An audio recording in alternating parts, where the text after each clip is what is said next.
আজকে আমার সোনাই ঘুম থেকে উঠেই কিন্তু আর কোনো দিকে তাকাবে না, পুরো সডান চলে যাবে গ্যালারিতে। তো ওখানে কালকে রাত্রে কিন্তু স্যান্টা দিয়ে গিয়েছে গিফট। হ্যাঁ, কথাটা আশ্চর্য শুনতে মনে হলেও ওর কাছে কিন্তু এটা সত্যি। তো স্যান্টা ওকে গিফট দিয়ে গিয়েছে। ডিসেম্বর মাস যবে থেকে পড়েছে তবে থেকে কিন্তু এই 25শে ডিসেম্বরের দিনটির জন্য ও কিন্তু অপেক্ষা করে থাকে, কারণ ওই দিনটিতেই ওকে স্যান্টা দিয়ে যায় গিফট প্রত্যেক বছর। এখনো পর্যন্ত কিন্তু এক বছরও স্যান্টা যে গিফট দিয়ে যায়নি এটা কিন্তু হয়নি। স্যান্টার কিন্তু মনেই থাকে যে কোথা যাক না যাক দিশানের বাড়িতে এসে দিশানকে কিন্তু গিফট দিয়েই যাবে। কি ভাবছেন বন্ধুরা? আপনারাও কি ভাবছেন যে স্যান্টা আবার সত্যি গিফট দিয়ে যায় কিনা? একদমই নয় বন্ধুরা, একদমই মিথ্যে। তো আমি আর ওর পাপা কিন্তু প্রত্যেক বছর তো আজকের দিনে ওকে কিন্তু এরকম গিফট দিয়ে থাকি। ও কিন্তু রাত্রে একটা ব্যাগ বা থলি ঝুলিয়ে রাখে। তো আমি আর ওর পাপা কিন্তু গিফট এনে ঝুলিতে দিয়ে দেই। আর ও যদিও ছোটবেলায় ভাবতো যে সত্যি স্যান্টা গিফট দিয়ে গিয়েছে, কিন্তু সেটা নয়। তো ও কিন্তু এখন বুঝে যে ওর পাপা বা আমি গিফটগুলো রেখেছি, বাট ওকে আমরা হ্যাপি করতে পারি, ও দিনটির জন্য ওয়েট করে থাকে, তাই আমরা কিন্তু ওর খুশির জন্যই এটা করে থাকি। তো আর আমরা বাবা মায়েরা সন্তানের খুশির জন্য কিন্তু সব কিছুই করতে পারি। তো ও কিন্তু গিফটগুলো পেয়ে অনেক হ্যাপি। আর স্যান্টা কি গিফট দিয়েছে একবার বলে দেই তো। স্প্রিং কালারফুল আছে একটা, তারপর কম্পাস, পেন্সিল বক্স, পেন্সিল আছে, আর আছে চকলেট। তো এই গিফটগুলোই স্যান্টা কিন্তু ওকে দিয়ে গিয়েছে আজকে। আর দিশান তো অনেক হ্যাপি। গুড মর্নিং বন্ধুরা, welcome back to my channel. কেমন আছেন আপনারা সবাই? আশা করি অনেক ভালো আছেন, আর আমরাও ভালো আছি। আমার আরও একটি নতুন ব্লগে আপনাদের সবাইকে স্বাগত জানাই। আজকে ডিসেম্বরের 25 তারিখ, আর আজকে সোমবার। এখন বাজে সকাল 9টা। তো এখন থেকে কিন্তু ব্লগটি স্টার্ট করলাম। সকালে একবার কিন্তু ঘুম থেকে যে উঠেছিলাম তখন টাইমিং ছিল সকাল 7টা। তারপরে গিয়ে আবার ঘুমিয়ে পড়েছিলাম। তো জাস্ট ভিডিওটা করেছিলাম, তারপরে আবার আমি ঘুমিয়ে পড়েছিলাম। জাস্ট আধা ঘন্টা আগেই উঠেছি, কারণ আজকে স্কুল ছুটি। আর স্কুল আর টিউশন যদি ছুটি থাকে তাহলে না ঘুম ছাড়তেই যায় না। তার উপরে বুঝতেই পারছেন এখন আবার শীতকাল। শীতকালে তো চোখের পাতা খুলতেই যায় না। যদিও শীত এখানে নেই, বাট শীতকাল তো ঘুমতে একটু জড়ালো ভাব থাকেই। আর এই যে অ্যাকোরিয়ামটা দেখছেন, ওটা একটা সাইড করে দিয়েছি, টিভির কাছে ছিল। তো টুলটা কালকেই এনেছি সানডেতে। তো হাজবেন্ডকে বললাম যে একটা টুল নিয়ে আসো, এক সাইডে রেখে দেবো অ্যাকোরিয়ামটা। টিভির কাছে না, ওখানটার কাছে অতটা প্লেস নেই। তো যখনই আমি অ্যাকোরিয়ামটা রেখে দিই তখন না জায়গায় থাকে না, কিছুই রাখতে পারি না, যে কারণে আমি ওই সাইড করে দিয়েছি। আর এখন আমি ঝাড়ু মেরে নিলাম পুরো প্লেসটা, আর এখন ঘরটা একবার মোছা দিয়ে দেবো। এরই মধ্যে কিন্তু ওরা দুজনেই ঘুম থেকে উঠে পড়েছে, আর আমি এদিকের কাজগুলো কমপ্লিট করে তারপরে রান্নাঘরে ঢুকবো রান্না করার জন্য। যেহেতু আজকে ছুটির দিন তাই কোনো চাপ নেই, তো একটু লেট হলেও কিছু প্রবলেম হবে না। তো এই প্লেসটা ভালো করে মোছা দিয়ে তো ফ্যানটা ছেড়ে দিয়েছি, শুকিয়ে যাবে। তারপরে চলে এসেছি আবার বেডরুমে। বেডরুমটাও এখন আমি মোছা দিয়ে দিলাম সুন্দরভাবে। তারপরে কিন্তু এখন আমি টিভি ইউনিটের কাজটাতে মুছে দেবো। তো যেই সাইডটাতে আমি অ্যাকোরিয়াম রেখেছিলাম আর জায়গাটাতে না আবার দাগও হয়ে গিয়েছে। দাগটা তোলার চেষ্টা করেছি, বাট দাগটা ওঠেনি। দেখা যাক যদি পরিষ্কার করতে করতে উঠে যায়।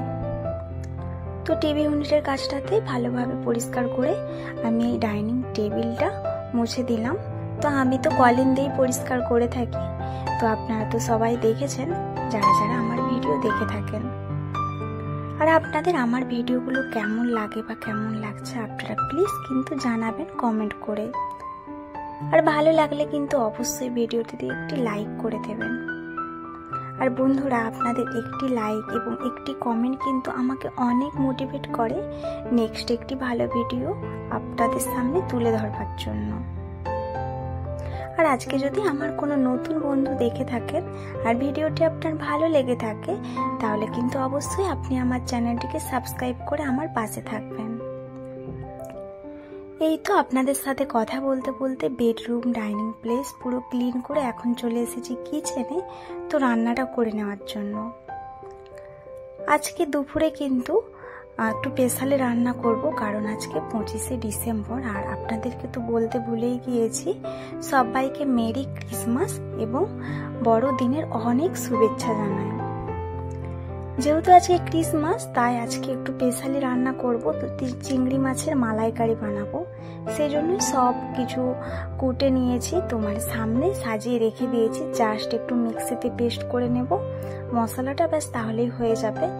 আর এদিকে আমি একটু এখানে পেঁয়াজ আর আলু ভাজবো, যেই কারণে একটু আলুটা প্রথমে সিদ্ধ করতে বসে দিলাম হালকা করে, মানে পেঁয়াজ আর আলুটা সিদ্ধ করে নেব।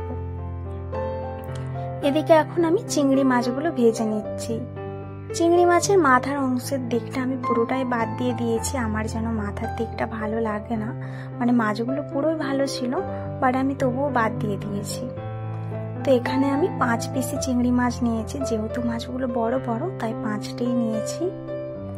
তো এখন আমি নুন আর হলুদ দিয়ে কিন্তু চিংড়ি মাছটাকে ভেজে নিচ্ছি। আর এদিকে আমি নারকেলের একটু দুধ বের করবো, যে কারণের জন্য নারকেলটা আমি মানে ছাড়িয়ে নিয়ে তো এখন একটু মিক্সিতে পেস্ট বানিয়ে নিচ্ছি, তাহলে কিন্তু নারকেলের দুধটা বেরিয়ে যাবে।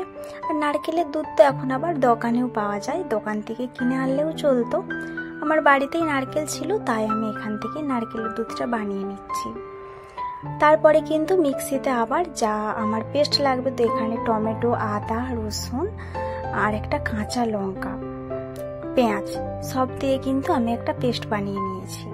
এদিকে চিংড়ি মাছগুলো ভাজা হয়ে গিয়েছে, তো ওই তেলের ওপরে আবার একটু সরষের তেল দিয়ে দিয়েছি। আর এখানে ফোড়নে দিয়ে দিলাম তো তেজপাতা, ফোড়ন, শুকনো লঙ্কা আর এলাচ আর একটা লবঙ্গ। সব কিছু দিয়ে মশলাটা 1 মিনিটের মতন আমি ভেজে নিয়ে তারপরে এখন যে পেস্টটা বানিয়ে নিয়েছিলাম না, পেস্টটা দিয়ে দিলাম। তো পেস্টটা দিয়ে এখন কিন্তু ভালোভাবে আমি কষিয়ে নেব। তো আঁচটা আমি হালকাই রেখেছি, নাহলে আবার পেস্টটা পুড়ে যাবে। আর এখানে তারপরে দেখুন কাশ্মীরি মির্চি পাউডার কালারের জন্য, আর হলদি পাউডার আর জিরা পাউডার আর সামান্য লবণ। তো লবণটা তো স্বাদ অনুসারে দিতেই হবে। তারপরে কিন্তু সবকিছু দিয়ে আবার ভালোভাবে মশলাটা কষিয়ে নেব। কষিয়ে নিয়ে একটু জল দিয়ে দিলাম, মশলাটা না হলে পুড়ে যাবে। তো এখন আমি দেখুন ভালোভাবে কষিয়ে নিয়েছি। আর এবারে কিন্তু নারকেলের দুধটা দিয়ে দেব। তো দেখুন আমি কিন্তু নারকেলের দুধটা দিয়ে দিলাম। তো আবার কিন্তু একটু ভালো করে কষিয়ে নেব। আর এই টাইমে আমি একটু চিনি দিয়েছিলাম সামান্য, তো ওটা আমি স্কিপ করে গিয়েছি ভিডিওতে। তো এখানে তারপরে কিন্তু মশলাটা ফুটিয়ে নিয়ে হালকা চিংড়ি মাছগুলো দিয়ে দিলাম। তার উপরে দিয়ে দিলাম 2টো কাঁচা লঙ্কা। এখানে কিন্তু 3-4টে কাঁচা লঙ্কা দিলেও হবে, বাট লঙ্কাটা অনেকটাই ঝাল, তাই আমি 2টো কাঁচা লঙ্কা দিয়ে তারপরে কিন্তু ঢাকনা চাপা দিয়ে দিয়েছি।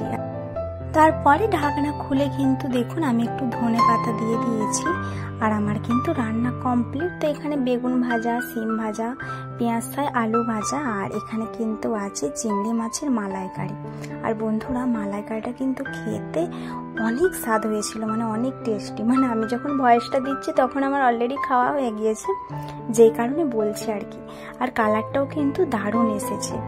আর আজকে কিন্তু আমাদের স্পেশাল মেনু চিংড়ি মাছের মালাইকারি, ক্রিসমাস স্পেশাল মেনু। রান্না করে স্নান করে তারপরে চলে এসেছি একটু সোনাইয়ের কাছে। যদিও আমাদের ভাত এখনো খাওয়া হয়নি দুজনেরই, তো আমরা দুজনে এখনো ভাত খাইনি। তো তার আগে ভাবলাম যে ক্রিসমাস ডের যে ট্রিটা বাবু স্কুলে নিয়ে গিয়েছিল বানাবে বলে ডেকোরেশন, তো ওর বানানো কমপ্লিট হয়নি, কারণ ওই দিন তো ওর স্কুলে শরীর খারাপ হয়ে গিয়েছিল, যেই কারণে আগেই স্কুল থেকে চলে এসেছিল। তো এখন এই যে আমাকে বললো যে মা আমাকে হেল্প করো, তো চলো আমরা দুজনে মিলে ওটা বানাই। গামে না জিনিসগুলো ঠিকভাবে মানে কাগজের সাথে চিটছে না, যে কারণে সুতা এনে আমি মানে একটু সেলাই মেরে দিচ্ছি, না হলে না কিছুতেই মানে থাকছে না। গাম লাগানো সত্ত্বেও কিন্তু চলে আসছে, যে কারণে আমি ধাগা দিয়ে কিন্তু সেলাই করে দিচ্ছি। ও তো ওটা পারবে না, তাই আমি করে দিলাম। তো দেখুন এখানে কিন্তু দিলশানের স্পেশাল ক্রিসমাস ট্রি রেডি। আর কি সুন্দর লাগছে দেখুন। গুড আফটারনুন বন্ধুরা, এখন বিকেলবেলা চলে এসেছে আবার কিচেনে। তো একটু ফ্রুট কেটে নিচ্ছি, তো এখানে ড্রাগন কেটে নিচ্ছি, তো বাবুকে দেব। তো এটা হোয়াইট কালারের, আর যদিও না হোয়াইট কালারের ড্রাগনগুলো তেমন একটা মিষ্টি হয় না, রেড কালারের ড্রাগনগুলোই কিন্তু বেশি মিষ্টি হয়। তো ওকে ফ্রুট দিয়ে কিন্তু রেডি হয়ে দুজনে যাব গার্ডেনে। এখন আছি গার্ডেনে, সন্ধ্যেবেলাতে একটু এসেছি গার্ডেনে, এখনো যদিও পুরোপুরি সন্ধ্যে হয়নি। তো ভাবলাম বিকেলে কী করবো, একটু গার্ডেন থেকে ঘুরে আসি। সোনাই ওখানে খেলছে, এসেছি 10 মিনিট হলো। তো এটা আমার বাড়ির সামনের গার্ডেনটা, ওই যে সোনাই ওখানে ব্যাডমিন্টন খেলছে ফ্রেন্ডের সাথে, আর এখানে যে কয়েকজন বসে আছে। আজকে তেমন এই গার্ডেনে কেউ নেই, কারণ আজকে ক্রিসমাস, তো মনে হয় সব ঘুরতে গিয়েছে। আজকে তেমন কেউ নেই, কয়েকজনই আছে আর কি। বসে থাকবো আধা ঘন্টার মতন এখনই, তারপরে বাড়ি চলে যাবো। গার্ডেন থেকে চলে এসেছি, আর এখন একটু সন্ধ্যেবেলার বাবুকে নাস্তা বানিয়ে দিচ্ছি আর কি। তো যদিও নিচতেই ছিলাম, তবুও নিচতে আজকে কিছুই খাইনি, কারণ বাবুর শরীরটা খারাপ, তো বাইরের কিছু খাবার খাওয়াবো না, সেই জন্যই বাড়িতে চলে এসেছি। এখনই সন্ধ্যা 8টার মতো বাজে। তো এখানে ওর জন্য ডিমের টোস্ট বানিয়ে নিচ্ছি, যদিও আলাদা আলাদাই ভেজে নিচ্ছি। ডিমটাকে আগে আলাদা ভেজে নিলাম, আর এখন টোস্টগুলোকেও সাইডে ভেজে নিচ্ছি। তো বাবু এইভাবেই দিতে বলল, সেই জন্য এইভাবে ভেজে নিলাম। তো এখানে আমার কিন্তু ডিম ভাজা রেডি, আর দুটোই পাও দেব। তো পাওগুলোকে জাস্ট আমি তাওয়াতে মানে একটু জাস্ট ভেজে নিয়েছি, বেশি যদিও বাটার ফাটার আজকে দেইনি। তো এখানে কিন্তু সস দিয়ে দিলাম। তো বাবুকে এবার দিয়ে দেব। বাবুকে আমি ডিম টোস্ট দেওয়ার পরে নিজেও 1 কাপ চা বানিয়ে খেয়ে নিয়েছি। আমি আর সন্ধ্যেবেলা তেমন একটা আজকে নাস্তা করলাম না। তারপরে এখন বসে পড়েছি ওকে পড়াতে। সেই সাথে বন্ধুরা, আজকের ভিডিওটি কিন্তু আমি এখানেই শেষ করছি। ভিডিওটি যদি ভালো লেগে থাকে অবশ্যই কিন্তু একটি লাইক করে দেবেন, কমেন্ট করে জানাবেন কেমন লাগলো ভিডিওটি, আর আপনারা কিন্তু আমার চ্যানেলটিকে সাবস্ক্রাইব করে পাশে থাকবেন। তাহলে বন্ধুরা, আজকের মতো বাই বাই। আপনারা সবাই সুস্থ থাকবেন, ভালো থাকবেন, সাবধানে থাকবেন। দেখা হচ্ছে আপনাদের সাথে নেক্সট একটি ব্লগে।